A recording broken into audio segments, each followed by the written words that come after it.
Ya, assalamualaikum warahmatullahi wabarakatuh. Selamat pagi semuanya. Mudah-mudahan dalam keadaan sehat seperti kemarin-kemarin dan sudah bangun ya, sudah sarapan, sudah mandi. Jadi kita akan melakukan pembelajaran daring kita di les pertama ini, pelajaran kimia dengan teori atau materi yaitu hidrolisis garam dari asam kuat dan juga basa lemah. Semalam kita sudah membahas tentang hidrolisis garam dari asam lemah dan juga basa kuat ya. Nah, hari ini kebalikannya asam kuat dan juga basa lemah.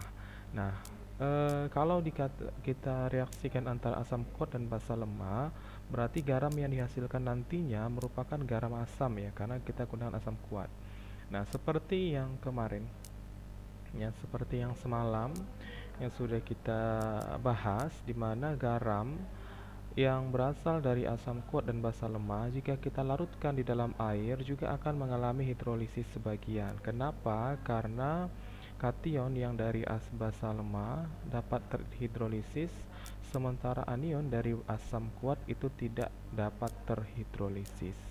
Nah, seperti contoh yang kemarin, perhatikan di sini ada NH4Cl. NH4Cl jika kita ionisasikan akan menghasilkan NH4 positif ditambah dengan Cl negatif, di mana NH4 positif ini ya berasal dari basa lemah dan Cl negatif ini berasal dari asam kuat. Nah, NH4 positif yang berasal dari basa lemah jika kita ionisasikan atau jika kita reaksikan dengan air, maka dia akan membentuk basa lemah. Kembali dia membentuk basa lemah asalnya, yaitu NH4OH ditambah dengan H positif. Sementara kalau Cl negatif yang berasal dari asam kuat, jika kita masukkan atau kita larutkan ke dalam air, maka dia tidak akan terjadi reaksi sama sekali. Dia tidak akan bisa kembali ke asam kuatnya ya. Nah, jadi untuk pH larutan garam ini dapat kita tentukan dengan persamaan di mana M positif ditambah H2O menghasilkan MOH ditambah H positif. Jadi M di sini adalah asam konjugasi atau kation yang berasal dari basa lemah. Nah, jadi tetapan hidrolisisnya dapat kita lihat bahwa MOH, konsentrasi MOH dikali dengan konsentrasi H positif dibagi dengan konsentrasi M positif dikali dengan konsentrasi H2O. Itu untuk tetapan hidrolisisnya. Nah, berarti KH-nya, tetapan airnya ya, ini H2O dikalikan dengan K. Jadi KH tekan hidrolisisnya sama dengan MOH dikali H positif per M positif. Nah, jadi dapatlah seperti yang kemarin, KH-nya sama dengan KW per KB. Kalau kemarin kan KH sama dengan KW per KA. Jadi ingat saja kalau dia asam asam jadi ingat saja yang lemahnya, karena kan yang mengalami hidrolisis itu yang lemah-lemah kan. Kalau dia dari asam kuat dengan basa lemah, asam kuat dengan basa lemah berarti rumusnya di bawahnya basa, kan basa lemah yang terhidrolisis. Kalau dia yang kemarin asam lemah dengan basa kuat, berarti asamnya terhidrolisis, berarti di bawahnya itu adalah per Ka. Jadi hitungan di sini yang mengalami hidrolisis itu adalah yang lemah-lemah. Jadi karena di sini yang basanya yang lemah, berarti Kh sama dengan Kw per Kb. Kb ionisasi basa lemah. Tapi kalau misalnya kemarin KH sama dengan KW per KA, kenapa? Karena dia menggunakan asam lemah, berarti basanya yang kuat, gitu ya. Nah, bagaimana dengan untuk menentukan pH-nya? Sama seperti yang kemarin, ya. Untuk penentuan pH daripada larutan garam yang terhidrolisis sebagian, yaitu KW per KB, ya. KW per KB sama dengan konsentrasi MOH dikali dengan konsentrasi H positif per konsentrasi M positif. Ini diambil dari rumus yang sebelumnya. Jadi KW per KB ini sama dengan konsentrasi H positif di pangkat 2 dikalikan, kemudian dibagi dengan M positif. Jadi konsentrasi H positif pangkat 2 sama dengan KW per KB dikali dengan M positif, konsentrasi M positif.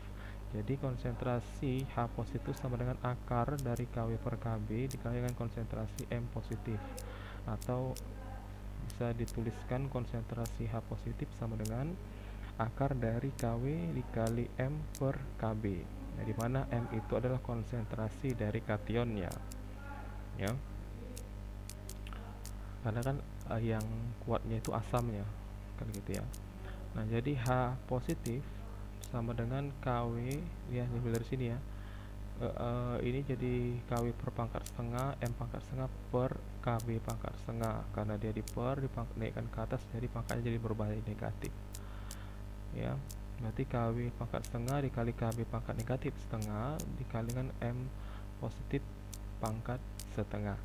Jadi konsentrasi H positif sama dengan pH, ini sama dengan setengah, diturunkan semua pangkatnya, setengah PKW ya dikurang PKB dikurang log konsentrasi M positif, gitu ya. Jadi pH-nya sama dengan dikeluarkan setengahnya, setengah sama dengan PKB kan sama dengan 14, 14 dikurang PKB dikurang log garam, ya, log dari konsentrasi garam. Oke, baik, kita langsung saja ke contohnya biar lebih gampang. Hitunglah pH larutan NH4Cl 0,01 molar di mana Kb NH4OH nya sama dengan 2 kali 10 pangkat negatif 5.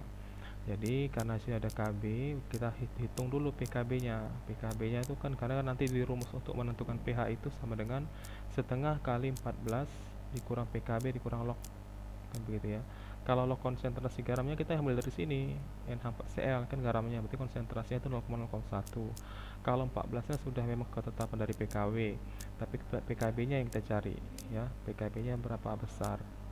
Jadi PKB itu sama dengan min log KB, jadi KB itu sama dengan 2 kali 10 pangkat negatif 5. Jadi min log 2 kali 10 pangkat negatif 5, berarti turunkan 5 jadi 5 dikurang log 2. Ya, log 2 sama dengan 0,3. Ya, jadi kita masukkan pH-nya. Untuk mencari pH itu sama dengan setengah dikali dengan 14 dikurang PKB dikurang log 10 pangkat negatif 2, atau kalau konsentrasi garam 0,01 ini kan sama dengan 10 pangkat negatif 2 kan. Nah, log 10 pangkat negatif 2 kan diturunkan ke bawah jadi 2 ya. Jadi positif, jadi 2. Min log 10 pangkat minus 2 diturunkan ke bawah jadi positif 2. Berarti 14 dikurang 4,7 ditambah 2 dibagi 2 sama dengan 5,6 di 5,65. Ya, seperti itulah perhitungannya. Saya rasa jelas ya. Sama sih seperti yang kemarin. Tidak ada perbedaannya, hanya saja harus kalian ingat perubahan rumusnya. Rumusnya sama, hanya saja perbedaannya di asam yang mana, basa yang mana. Kalau dia asam kuat, basa lemah, yang mana rumusnya, asam lemah, basa kuat, yang mana rumusnya. Ya, kalau sini tadi kan berarti asam apa ini? Asam kuat basa lemah kan? Asam kuat basa lemah. Nah, sementara asam kuat basa lemah berarti ya basanya yang di bawah kan gitu. Kalau misalnya asam lemah basa kuat berarti asamnya di bawah, Ka-nya yang di bawah, bukan Kb-nya. Oke ya, baik, itu saja dulu pembahasan kita pada hari ini. Saya harapkan mudah-mudahan jelas apa yang saya sampaikan ini.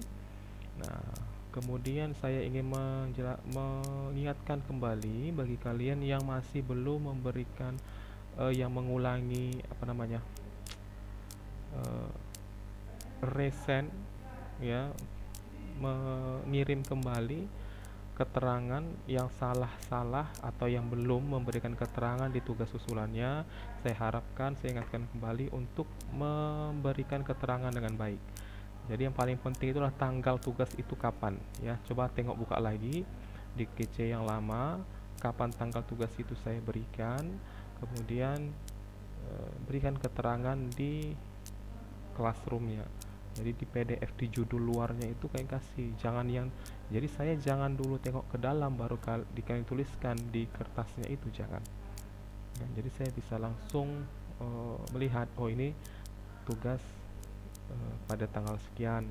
Jadi saya tengok rekapan nilai saya, oh tinggal saya tambahin ya. Tapi kalau yang nilainya jelek-jelek, tapi saya rasa nggak ada yang nilainya jelek, semuanya di atas KKM kok. Cuman yang tidak mengerjakan banyak. Nah, itu saya benar-benar buatkan nilainya 0 di nilai absensi saya ya.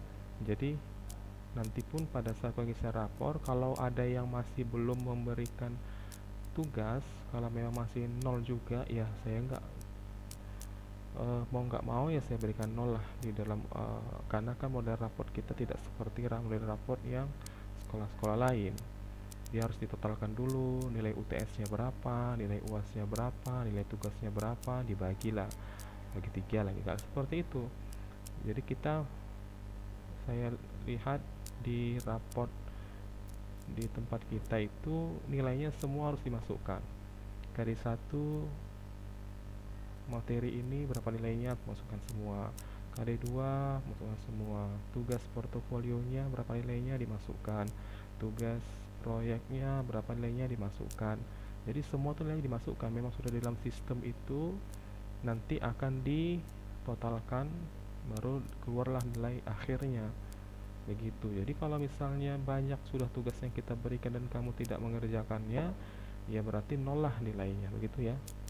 Saya ingatkan sekali lagi, kalau tidak kamu kerjakan tugasnya, kalau memang nol nilai kamu yang sudah saya share kemarin, ya mau tidak mau itulah yang akan saya berikan pada saat pengisian raport nantinya. Makanya saya masih kasih kesempatan bagi kalian yang belum mengerjakannya, ya, atau yang pernah izin, absen, sakit, saya kasih kesempatan untuk mengerjakannya. Atau bagi yang belum juga mengerjakan, yang nilainya 0 yang saya tulis di kemarin, silakan dikerjakan. Akan saya kasih nilainya, ya. Sama saya nggak terlalu susah lah dapat nilainya. Yang penting kamu kerjakan, benar jawabannya, maka tinggilah nilai kamu. Oke ya. Itu saja dulu pembahasan kita pada hari ini. Lebih dan kurang saya mohon maaf. Wabillahi taufiq wal hidayah. Wassalamualaikum warahmatullahi wabarakatuh. Selamat pagi semuanya.